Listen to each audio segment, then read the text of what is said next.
তো আজকে আপনাদের সামনে এই বই থেকে একটা টাইম ম্যানেজমেন্টের রুলস নিয়ে আলোচনা করব। রুলসটা হচ্ছে obey the law of forced efficiency. তো ফোর্সড এফিসিয়েন্সি জিনিসটা কি? আসলে আমাদের জীবনকালে কখনোই সম্ভব না যে আমরা সব কিছু করতে পারবো। আমাদের কিছু স্পেসিফিক কাজ আছে যেগুলোই আমরা আমাদের এই লাইফ টাইমে করতে পারবো। এখানে একটা জিনিস স্পেসিফিকভাবে বলা হচ্ছে যে কখনোই আমাদের কাছে এনাফ টাইম থাকে না সব কিছু করার জন্যে, বাট আমাদের কাছে এনাফ টাইম থাকে সব থেকে গুরুত্বপূর্ণ কাজগুলো করার জন্যে। আমাদের জীবনে প্রয়োজন নেই যে সবকিছুই করতে হবে, বাট কিছু গুরুত্বপূর্ণ কাজ আছে যেগুলো করলে আসলে আমরা জীবনে এগোতে পারবো, বা যে কাজগুলো আসলে আমাদের জীবনে প্রয়োজন, সত্যিকার অর্থে যে কাজগুলো গুরুত্বপূর্ণ। তো এই কাজগুলো প্রথমে সিলেক্ট করা উচিত। আরেকটা কথা বলা হচ্ছে যে বর্তমানে যারা এই কাজ করে কিংবা বিভিন্ন জায়গায় জব করে, তারা তাদের যে এফিসিয়েন্সি অর্থাৎ কর্মদক্ষতার 110 থেকে প্রায় 130% পর্যন্ত দিয়ে কাজ করছে। এরপরেও এনাফ টাইম তারা অর্থাৎ কাজে দিতে পারছে না, অর্থাৎ সবকিছু তারা করতে পারছে না। অর্থাৎ আপনি দেখুন, তারা তাদের কর্মদক্ষতার প্রায় 130 থেকে 110 থেকে 130% দিচ্ছে, তবুও তাদের সবকিছু করার সম্ভব হচ্ছে না। তাহলে এখানে সমস্যাটা আসলে কোথায় হচ্ছে? তাহলে তারা যে সবকিছু করতে পারছে না, তবুও তারা জীবনে কিভাবে এগোচ্ছে? আসলে তারা তাদের মোস্ট ইম্পর্ট্যান্ট কাজগুলো, যেগুলো আসলে না করলেই না, অর্থাৎ যেগুলো আমাদের করলে আমরা জীবনে উন্নতি করতে পারবো, সেই কাজগুলোর উপরে বেশি ফোকাস করছে। আবার আমরা অনেকে এমন মনে করে থাকি যে আমাদের হয়তো প্রেশারে থাকলে কিংবা ডেডলাইন দেখা যাচ্ছে, আমাকে একটা কাজ দিল, সেই কাজটা হচ্ছে 2 দিনের মধ্যে করতে বললো। তাহলে কি হলো, ডেডলাইনটা খুবই কাছাকাছি হয়ে গেল। যখন ডেডলাইন কাছে থাকে তখন নাকি কাজের এফিসিয়েন্সি বাড়ে, এটা অনেকেই মনে করে। একটা সময় আমিও মনে করতাম যে আসলে ডেডলাইন থাকলে, একটা নির্দিষ্ট ডেট দিয়ে থাকলে কাজের হচ্ছে এফিসিয়েন্সি বাড়ে। তো ডেডলাইন থাকলে যে কাজের এফিসিয়েন্সি বাড়ে, এই জিনিসটা অনেক ক্ষেত্রেই সত্য না। সেটা বিশেষ করে কখন দেখা যায়, যদি হচ্ছে আপনার কোনো কাজ দেওয়া থাকে যেটা ডেডলাইন খুবই টাইট, অর্থাৎ খুবই দ্রুত আপনাকে করতে হবে, তখন কি হয়, কাজটা দ্রুত করতে গিয়ে কাজে ভুল বেশি হয়। যখন আপনার ভুল হয় তখন কাজটা আবার প্রথম থেকে শুরু করতে হয়। যখন কাজটা আবার প্রথম থেকে শুরু করি, তখন ওই কাজটা আবার প্রথম থেকে করার মতো পর্যাপ্ত পরিমাণ সময় পাওয়া যায় না, তখন কাজটা কি হয় না, ভালো হয় না, অর্থাৎ যে কাজটা আরও ইফেক্টিভলি হইতে পারতো সে কাজটা হয় না। সো এই যে ধারণাটা ভুল, এবং গবেষকদের মতো এই ধারণাটা ভুল। যদি ডেডলাইন খুবই টাইট হয় এবং ডেডলাইন যদি মাথার উপরে ঝুলতে থাকে আপনার, তাহলে আসলে কাজটা খুবই ইফেক্টিভলি করা সম্ভব হয় না, এবং কাজটার যে আউটকাম সেটাও খুব একটা ভালো হয় না। যদি ডেডলাইন আপনার অনেক বেশি দেওয়া থাকে, সেই ক্ষেত্রে আউটকাম ভালো হয়, আপনি উন্নত চিন্তা করতে পারেন, সে কাজটা আরও আলাদা ওয়েতে আপনি করার চেষ্টা করতে পারেন, এবং আপনার যদি ভুল হয়েও থাকে তাহলে সেই কাজটা সমাধান করার জন্য যথেষ্ট টাইম পান। সো আপনাদের মধ্যে যারা মনে করে থাকেন যে ডেডলাইন দেওয়া থাকলে বা খুব দ্রুত করতে বললে যে কাজ খুব ভালো হবে বা ইফেক্টিভলি হবে, এই জিনিস ধারণাটা আসলে ভুল।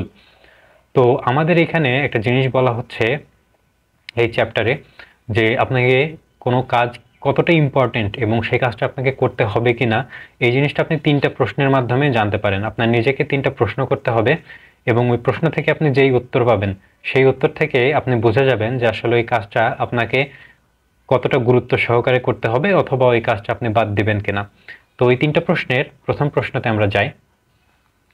তো প্রথমে আপনি যেটা জিজ্ঞাসা করবেন, আমার হচ্ছে সবথেকে হাইয়েস্ট ভ্যালু অ্যাক্টিভিটিস কোনটা, আসলে কোন জিনিসটা করলে বা কোন অ্যাক্টিভিটিটার ভ্যালু সবথেকে হাই।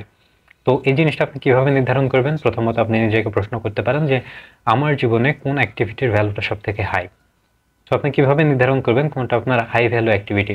তো আপনি নিজেকে যখন প্রশ্ন করছেন তখন আপনি কয়েকটা বিষয় চিন্তা করবেন। একটা হচ্ছে আপনার কেরিয়ার গোল কি, আপনি জীবনে কি হতে চাচ্ছেন বা কোন দিকে ফোকাস করছেন, সেই জিনিসগুলো যখন চিন্তা করবেন, আপনি কয়েকটা কি জিনিস, কি রেসপন্সিবিলিটিস পেয়ে যাবেন যে এই কাজগুলো আমার জন্য গুরুত্বপূর্ণ।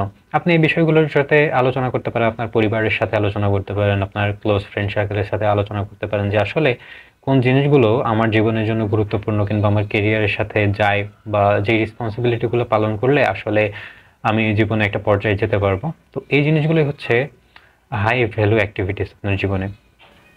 দ্বিতীয় প্রশ্ন যেটা আসবে সেটা হচ্ছে যে কোন কাজটা আছে যে কাজটা শুধুমাত্র আমিই করতে পারি, এবং যদি শুধু সেটা আমি করি তাহলে সেই কাজটা সবথেকে ভালোভাবে হবে।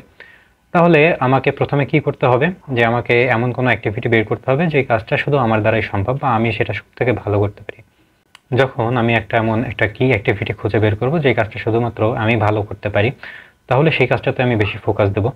যখন সেই অ্যাক্টিভিটিতে বেশি ফোকাস দেবো তো কাজটা অনেক ভালো হবে, কারণ আমরা জানি যে কাজটা যত বেশিবার করা হবে তখন সেই কাজটার ইফেক্টিভনেস বাড়বে এবং সেই কাজটা আরও এফিশিয়েন্টলি করা যাবে। সো এমন কোনো কাজ সিলেক্ট করতে হবে যেটা কাজ গুরুত্বপূর্ণ এবং এই কাজটা আমিই করতে পারবো, এবং এই কাজটা করলে কি হবে, আমি এই কাজে টপ 1%-এর মধ্যে যাব, অর্থাৎ এমন মানুষ আমি তৈরি হব সেই কাজের উপরে এতটা দক্ষ হব যে টপ 1% মানুষের মধ্যে আমাকে গোনা যাবে যদি সেই কাজটা আমাকে দেওয়া হয়। সো আপনি এরকম কোনো একটা অ্যাক্টিভিটি চুজ করা যেতে পারে আপনার নির্দিষ্ট কেরিয়ার গোল হিসেবে। সো এখন আমরা তৃতীয় যে প্রশ্নটা আছে সেই প্রশ্নের দিকে যাই। তৃতীয় এবং সবথেকে গুরুত্বপূর্ণ প্রশ্নটা হচ্ছে যে এই মুহূর্তে আমার কি করা উচিত, অর্থাৎ এই মুহূর্তে আমি কোন কাজটা করব। আমাদের প্ল্যানটা আসলে এইভাবে সাজানো উচিত প্রতি ঘন্টায় বা প্রতিদিনে কিভাবে করা উচিত। তো আমি এই মুহূর্তে কি করছি সেই জিনিসটা সবথেকে গুরুত্বপূর্ণ। আমি ভবিষ্যতে কি করব বা কালকে কি করব সেই জিনিসটার থেকে গুরুত্বপূর্ণ হচ্ছে আমি এই মোমেন্টে কি করব, অর্থাৎ এর পরবর্তীতে আমি কোন কাজটা করব। এখন কোন কাজটা আমার জন্য করা গুরুত্বপূর্ণ, আমি কি এখন পড়তে বসবো নাকি ইনস্টাগ্রামে ঢুকে দুটা রিলস দেখব, এই জিনিসটা আমার চিন্তা করে নেওয়া গুরুত্বপূর্ণ। যত ইফেক্টিভলি আমি চিন্তা করতে পারবো যে আমার এখন কি কাজ করা উচিত, আমি তত ইফেক্টিভলি আমার সময়গুলোকে কাজে লাগাতে পারবো। আমি যদি চিন্তাই না করি আসলে আমার এখন কোন কাজ করলে পরবর্তীর জন্য আমার উপকার হবে, তাহলে আসলে সম্ভব না। দেখা যাচ্ছে কালকে আমার পরীক্ষা, আমি আজকে রাত্রে চিন্তাই করছি না যে কালকে আমার পরীক্ষা আছে, আমাকে পড়তে হবে বা এরকম কিছু, আমি ইনস্টাগ্রামে ঢুকে দুটা রিলস দেখা শুরু করলাম। তো এই জিনিসটা আমাকে ইফেক্টিভলি চিন্তা করতে হবে যে এই মুহূর্তে আমি কি করব। 1 ঘন্টা হয়তো আমি পড়বো, এই 1 ঘন্টা পরে এর পরবর্তীতে আমি কি করব। দেখা যাচ্ছে 1 ঘন্টা পর পরে আমি 15 মিনিট ব্রেক নিলাম। হয়তো দেখা গেল আমি একটা বই আছে, একটা বইয়ের 2টা লাইন পড়ে নিলাম। সেটা হচ্ছে আপনি পড়াশোনার বইয়ের বাইরে কি বই আছে, আপনার কোন বই পড়তে ভালো লাগে, কোন জনরার বই পড়তে ভালো লাগে। দেখা যাচ্ছে আপনার কোন বলবো, গল্পের বই পড়তে ভালো লাগতে পারে, অথবা দেখা যাচ্ছে আপনার যেগুলো আত্ম উন্নয়নমূলক বই আছে সেটা পড়তে ভালো লাগে, সেটা 2 পাতা পড়লেন। অথবা দেখা যাচ্ছে ধরেন আপনি 2টা রিলসই দেখলেন না হয় ইনস্টাগ্রামে ঢুকে অথবা ফেসবুকে অথবা ইউটিউবে, বাট আপনার সবথেকে মোস্ট গুরুত্বপূর্ণ কাজ যেটা সেটা আপনি করছেন কিনা সেটা হচ্ছে গুরুত্বপূর্ণ বিষয়। আপনি আপনার সবথেকে গুরুত্বপূর্ণ কাজটা আগে ডান করবেন, সেটাকে শেষ করার পরে অন্য কাজে ফোকাস করা উচিত।